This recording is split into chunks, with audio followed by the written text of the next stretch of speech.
Chris, welcome to the show, man. Thanks so much, Justin. I'm super stoked. Yeah, I'm super excited as well, and shout out to you and congratulations for the release of your new book, man. You go. I just got it yesterday. It's the first thing you said to me. That is a huge accomplishment. So congratulations.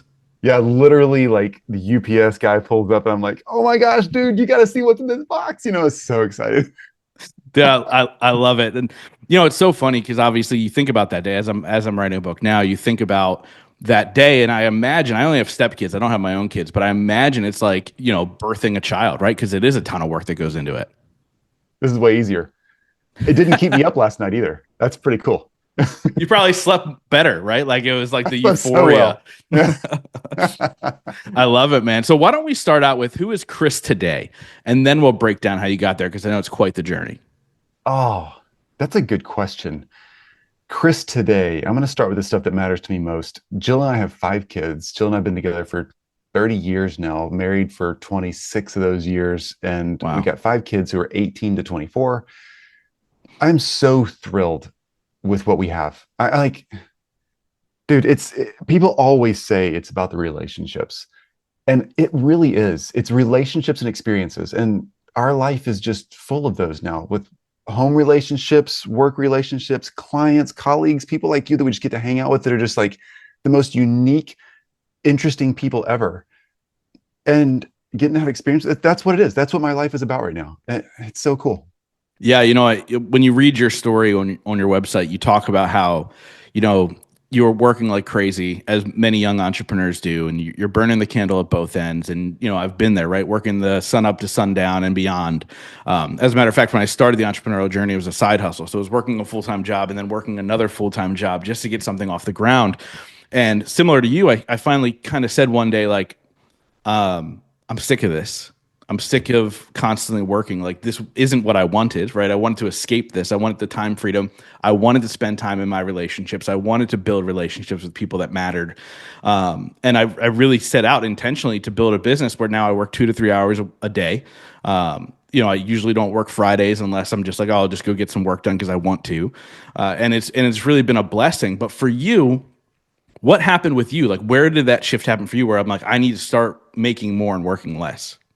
Yeah, it was 12 years ago, I think, 2013, 14. I was doing, 10, 12-hour days. And I was out in the backyard raking leaves. And we had littler kids then. And I was like flying through dinner, missing out on some after school stuff, not helping with homework. I'm freaking out there raking leaves at 9 o'clock at night with the floodlights turned on. I mean, it's just like, this has to stop. I had just read the book, 4 Hour Workweek, Tim Ferriss's book, and thought it was BS. And Mm. then I was so desperate for change. I was like, I'm going to get the Audible version. I'm going to listen to it again. And I started just mind mapping, like started getting a whiteboard out and mind mapping out everything he said to do. And within 4 months, my income quadrupled and I was working 4 hours a day. Wow. And I literally just did what he said to do. And here's the magic of that. It's not, do you hire an assistant? Do you have to have a digital product? Do you have to have some great, brilliant idea? No, it's just finding what space in the world are you in? And are you doing that efficiently? Because you just need to rethink it. And that's why we built the book we have now, the Group Coach Nation brand. What we do is teach people how to build high ticket masterminds group coaching programs. So you can go from, like, this book is called The Business Coach's Guide to Group Coaching. You can go from that one-on-one slash done for you model and just rethinking the business model and seeing, here's the step-by-step process to get your life back. That's meant so much to me, Justin. I know it has for you. You're one of the rare people, Justin, who actually practices that kind of thing. And it's really cool to see. I don't know why more people don't. Yeah, I don't understand why people don't either. And it's funny, whenever I tell people, whether it be on a stage or on a podcast interview, I go, I work 2 to 3 hours a day. They're blown away. They don't think it's possible, right? And it's this fascinating thing. And obviously, me launching a mastermind is part of that. And my whole thing is like, oh wow, I just added a 6-figure stream of income on top of what I was already doing, and it's 2 hours a month, Yeah. right? Like it's just this crazy thing. But again, I think, do you believe that you have to go through the process, right? Because I think there's too many coaches and there's too many mastermind leaders who haven't actually executed, who haven't actually done it, who just go, "Oh, I can get people together to pay me money and walk them through certain things." Is it necessary to get to a place of feeling broken, even though the society says you have it together, in order to become that person? I really think it is. I have a 12-step book on my credenza over there, and I have my own book sitting next to it and several other business books that have really helped me. They all have the same core starting place, admitting you have a problem. And that's not to feel crappy about yourself, although a lot of us feel way crappier than we might need to about ourselves. Here's the truth. All of us, everyone, you listening right now, you've done so many amazing things already. You've learned how to walk. You've learned how to read. You've raised a kid. You've graduated with an education. You've bought a house. You've rented your first apartment. You've purchased a car. You've planned a trip. Things that your previous self would have been like, that's overwhelming. Don't know how to do it. You've figured it out. The reason you figured it out is because you got to a place where you're like, this thing in my life, I want bad enough to go through the blood, sweat, tears, and years figured out. It's the same thing with figuring out a business model as a coach, consultant, done for you, but that actually works for you. If you're realizing, look, I have been trying to figure this out. I got to be an entrepreneur because I was wanting freedom, more time, more money, and that just didn't play out. It's not that you're broken. It's that you just haven't found the right path, or someone hasn't explained it in a really step-by-step way. And that's why Justin, I know it's why you, and that's why we produce all the stuff we do, is because it works. Anybody can do it. You just need to find the right lane for you.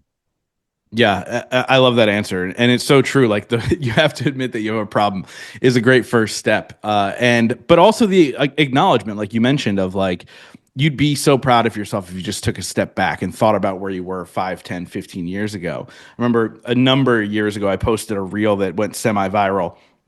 It was just a video of me, and like I ended up smiling in the video, and it said my 12-year-old self would be so proud of me, right? Because you have those moments of reflection where you're like, wow, like I've built this life, and I'm good with where I am, right? Like I think it's always the striving for the next thing, right? That's the entrepreneurial spirit.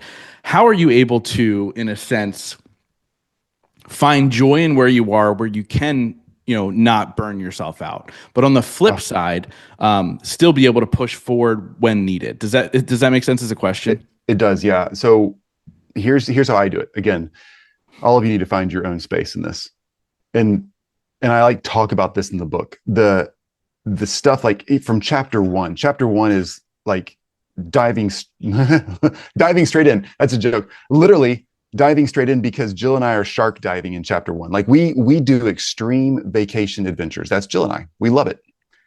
So we're open water shark diving in chapter one and using that as a way to reset. Here's what works for me. I work 12 to 14 hours a week now. That's just me. When I get past that, and I play hard when I'm playing, like I want to go all in. When I get past that, my ADD kicks in, my anxiety kicks in, I start to feel more negative. I just don't want to go there. So that's my space to exert. And then we take lots of time throughout the year, sometimes 6 weeks at a time, for a fully unplugged vacation and just traveling. Sometimes it's like a fast weekend and we're just going out to do something really fun and like out of the norm. And that stuff resets. Here's what I've learned from other people who are mindset coaches, brain science coaches, done a lot of therapy to heal from trauma. So there's a lot of neurology stuff in there too. The more we have an experience that turns on multiple aspects of our sensory perception stuff. I'm not the scientist, sorry. You're good. The deeper we go there, the more it anchors that experience with the relationships we're with. So when Jill and I are, for example, in the book we talk about that shark diving. We're in open water shark diving with 9 foot long mako sharks that are just beasts, and they're literally no cage, no nothing. We're just out there with them. No, thank you. When you're in that space, it's so extreme and so different that it makes a connection for Jill and I. Number one, it also takes you completely away from the work, the stress, the worries. and just gives your neurons a chance to reconnect in a different space. That's super important. It's so incredibly important for humans. And as moderns, we don't do that very much because we're on the same scroll literally every day. Our work is right here on a 15 or 30-inch monitor, whatever you have in front of you. And that's it. And that's not the way you're wired. And we're getting on a tangent here, Justin. I'm so No, you're passionate good. about that though, because the thing that we talk about in this book, the thing that we do at Group Coach Nation, the thing that I do personally is creating margin. I want everyone to have margin of time. Picture like the piece of paper. I'll hold up a page of the book. The edges around the book. Picture that being the margin in your life. Some of those edges are time, and some of those edges are money, where you have extra time and extra money. A lot of stuff has to happen in the middle, the written part. But that margin is what lets life be enjoyable and flexible, where you can move and shift. And that's what this is all about, creating margin. Yeah, and I have a friend who always says, and he says it in context to events that he hosts, and I've stolen it, but I always say I have a friend who, but he says magic happens in the margins, right? Yeah. And I think it's a beautiful thing, right? Even if you think about an event, like if you don't have free time for those people to connect and mingle and do all those things, then what's their takeaway, right? Like information is a dime a dozen. Being Mhm. able to execute at work, that's a dime a dozen if that's something you've perfected and mastered. But how's your marriage? How's your friendships? How's your everything, right? How's your health? How's all these things? And that type of magic only happens in those margins. So what do you do to make sure? Let's take the extreme out of it. No more shark diving. Although I want to hear more about extreme stuff in a second. How do you make sure that you are 100% present in everything you do? Because that's really what you're talking about, right? Like when you're with those sharks, you had to be 100% present. You weren't thinking about the other things. But I'm Mhm. sure you do that when you're with your wife, when you're with your kids, when you're with your friends. How do you make sure you are 100% present? And how important is that? Justin and everybody in Justin's crew here listening and watching in, let's be honest. I don't think I or anybody else is really 100% of that. I wish I was. Here's what I practice. This is my practice. Take what you like. I put my phone down. This phone I'm holding in my hand, my iPhone, that's me and Jill and iPhone. If you're texting me, you're not texting this number. This is the only phone I carry, and it's just for Jill, my kids, and a few close friends, like my running buddy and workout buddy. That's it. The other number that's more public, all that stuff, the social media channels, the email accounts, all this stuff, that stuff literally never is in my pocket. It's always somewhere else. That way I don't have to worry about, like, I'm in the studio right now, my computer stays in the studio, it never goes out to the kitchen or the living room or anywhere else. You just got to like really really anchor down to, I'm here and I'm not anywhere else. And here's one practice that I do that really helps. Somebody, a therapist, taught me this. Her name is Tanya. She told me, Chris, when you're in a physical space, walk into that space and look around and make that your, just take the moment and look around and make that your environment. And whatever's in that space is what you have to work with, to entertain yourself, to build relationships, to kill time, whatever. So I'm walking in the kitchen for dinner. We're making dinner. Maybe one of our kids is home that night, and Jill and I are hanging out. If I walk in the kitchen, I've got Goose, our little dog. I've got Goose's treats. There's a couple of dog toys laying around. There's all the cooking stuff. There's the outdoor magazine sitting there. Like, and there's three humans. That's what I have to work with. And nothing else is allowed in the room when I walk in. That's, I don't judge someone else for having their phone in the room, but I'm not allowed to bring other stuff to the room. And that's helped so much. Yeah. Yeah. Do you, I mean, I'm a phone person, so that wouldn't be my practice, right? Yeah. And it's so funny because when we first connected on a Zoom call, I was like, yo, what's your number? And you're like, I don't know. Right. And it was this idea of like, that's crazy, right? To me, that's crazy. But at the same time, a huge tool in your tool belt to say, no, this is how I've built my life. This is how I've wanted to build my life. Have you always been a person that goes to the extremes? And I mean that in a good way. Yeah. I just did the Clifton Strength Finders test yesterday for fun because I'd done it like several years ago. I wanted to see if it changed. And it, ask those kind of questions. Am I an extreme person? Yes. I'm a person who really loves pushing the button. I want to know what it feels like. I want to know what happens when you flip that big power switch, or when there's like the fire alarm in the hallway of the building in middle school. I want to know what it feels like to pull the lever down. You know what I'm saying? Yeah. Yeah, that's me. Yeah, I want to know. So yes. Dude, I love it. So what's you obviously you talk about you were free swimming with sharks, 9 Makos, etc. What's the craziest thing you've done where you're like, oh my gosh, like this is like you even thought it was crazy?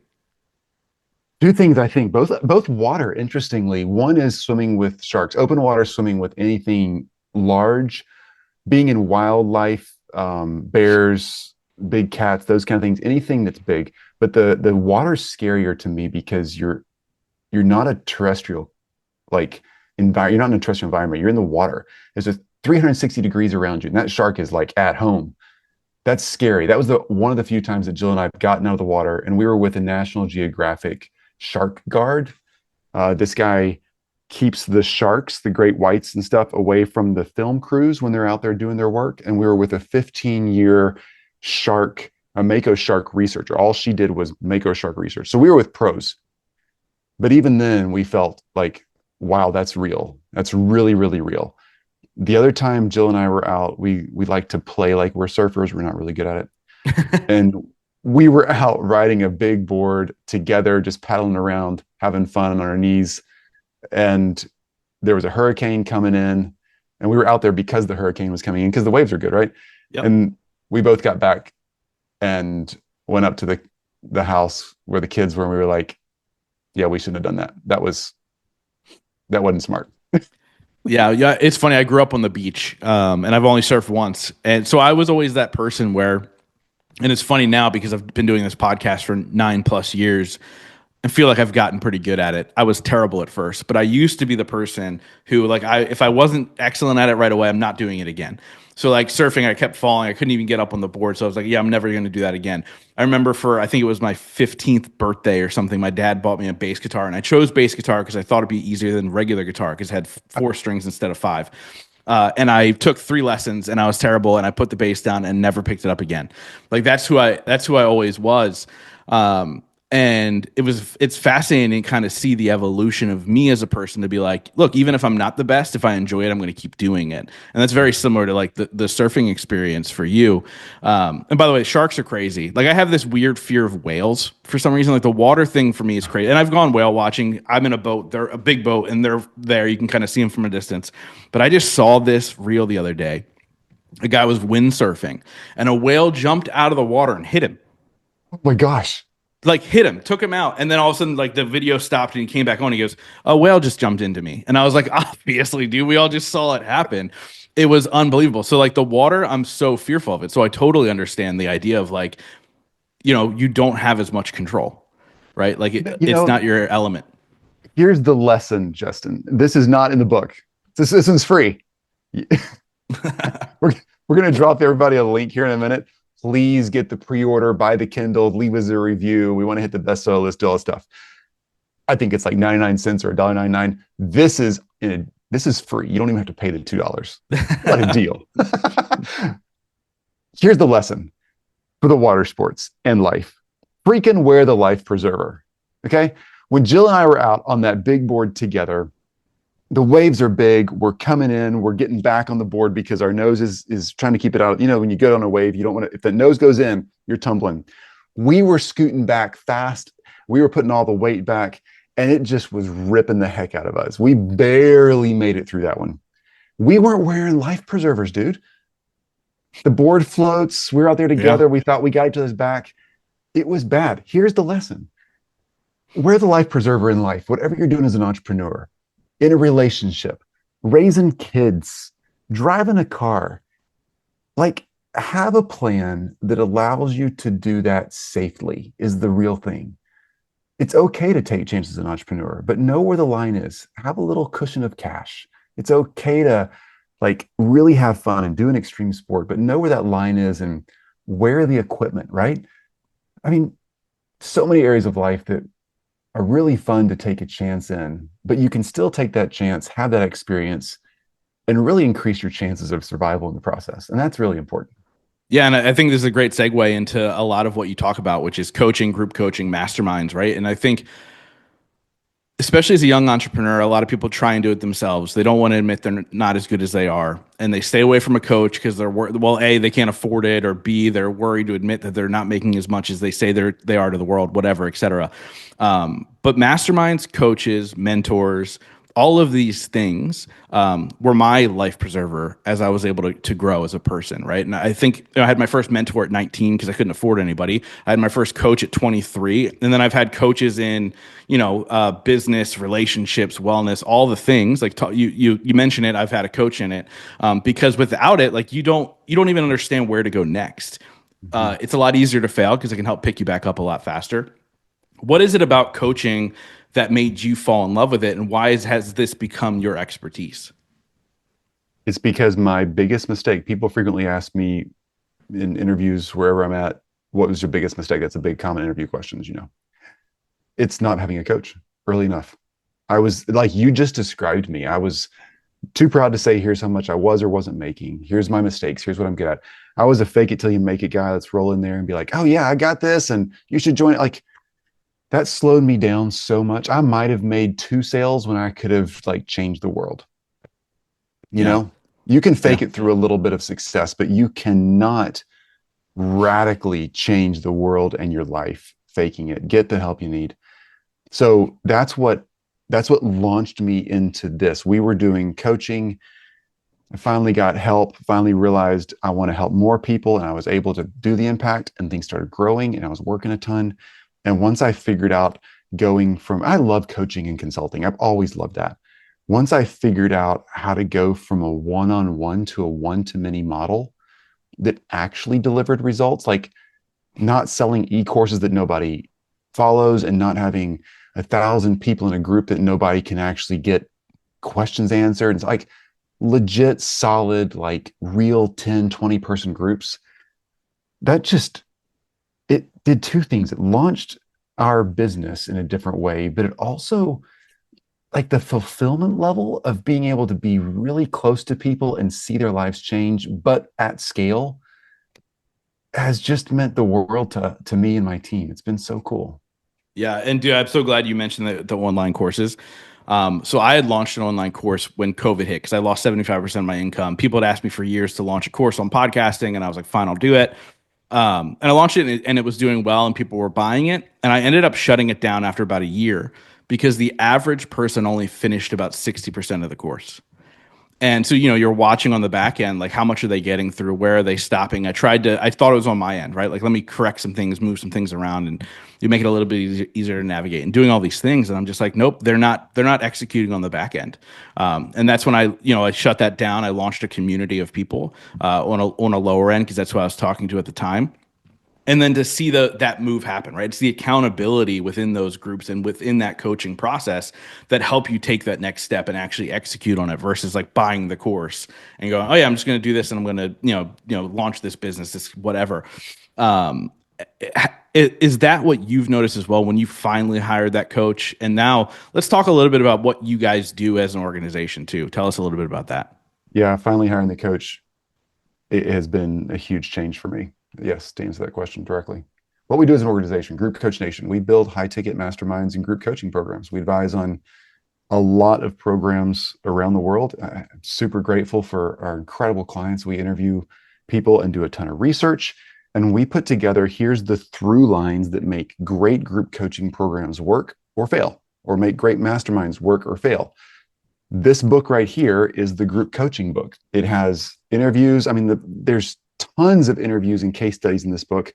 And we have tons of interviews and case studies on a membership site. And this is one thing that I want to highlight. Like there are like 40 pages of case studies of here's how real people just like you and me are doing this work. Their program designs, how they started, how they priced it, all the stuff in here. Here's what we're doing for this book only. If you're on the pre-order list or buy on July 1, July 1 is the book launch day. We're declaring that Coaching Independence Day, staying with the 4th of July theme here in the I States. love it. Coaching I love Independence it. Day. What we're doing is we have a $3,500 membership area that people who buy into our memberships actually get a hold of. We're giving that away for free with the book because the book walks you through those processes. The membership has tools, templates, interviews, case studies, everything in there. You can have it for free. So buy the book on the pre-order list or by July 1. Help us hit the bestseller list. That's what this is all about, and changing real lives.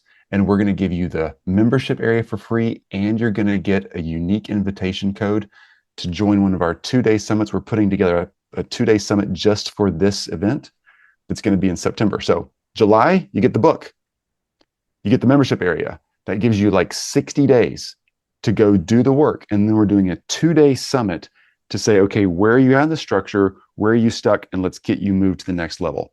That is all 100% around this book, The Business Coach's Guide to Group Coaching. Is it an in-person summit or online? Virtual. I'll be there live. Everybody will be there live, but all virtual. Yeah. So nobody has to buy an airplane ticket. All there.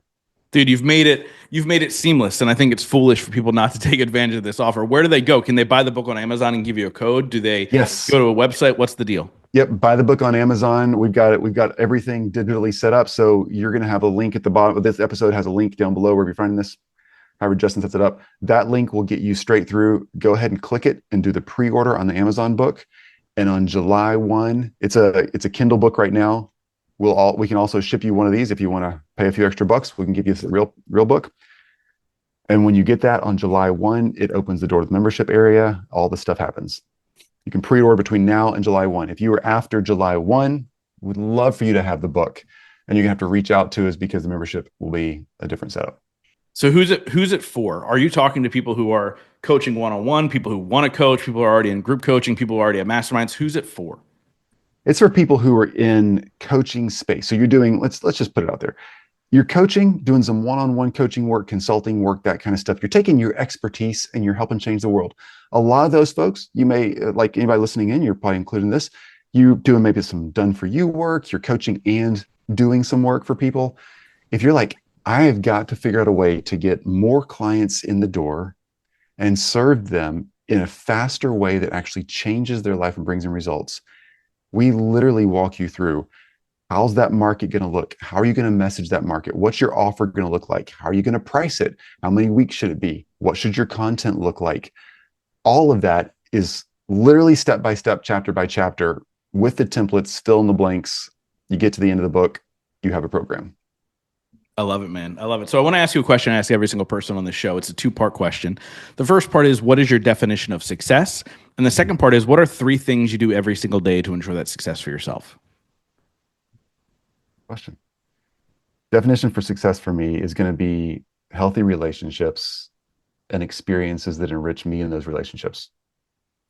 I don't know if that's the right or wrong answer, but that's what it is for me. That's what I'm driven to do. There is no right or wrong answer, which Okay, is good. the Yeah. beauty of it, right? And an extra million? No, it's like, no, it's like it's relationships and experiences that enrich those relationships. That's me. And then the other thing, what was the 3 things I do every day? 3 things you do every single day to ensure that success. Cool. It's really straightforward. I have next to my bed on the nightstand, I have a sheet of paper and I write down 3 successes I've had today and 3 successes I want to have tomorrow. And that's not make X amount of money or run a 4-minute mile. It's things like take one of my kids to lunch, or go for a walk with the dog, or be authentic on Zoom calls. Something that's that simple, right? Okay, that's one thing I do. The second thing I do every single day is I tell Jill I love her. I've been with this girl for a long time, and there's some days I don't feel like I love her. She probably doesn't feel like she loves me, but I want to own that. And I know the girl I married, and that's a big deal to me. That's just me. Third thing I do every day, this is going to sound so silly. I'm embarrassed to say this one. I literally do something. I call it out of the box every day. That literally could look something like I'm out walking the dog and I'm like, I'm going to walk around the entire block on the curbs and try not to fall off. Or I love it. Or I'm going to try to do a handstand against the wall for at least 30 seconds. Something that's just like, that's weird. Why are you doing that? Because it just gets my brain moving. It's just silly and fun. That's me. I love it, man. So you said it's not something like run a 4 minute mile. What's your fastest mile? You look like a dude who's super fit. I've gotten right at a 5 minute mile. Like pretty recently. I'm right around that five. I don't know. That's not very fast to a lot of people, but that's fast for me.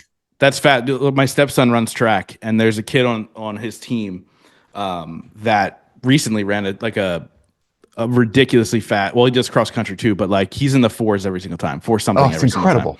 No, I'm like Yeah, it's 5'5", 5'8". I'm like he's bumping not that even line. out of breath, man. Oh, whatever.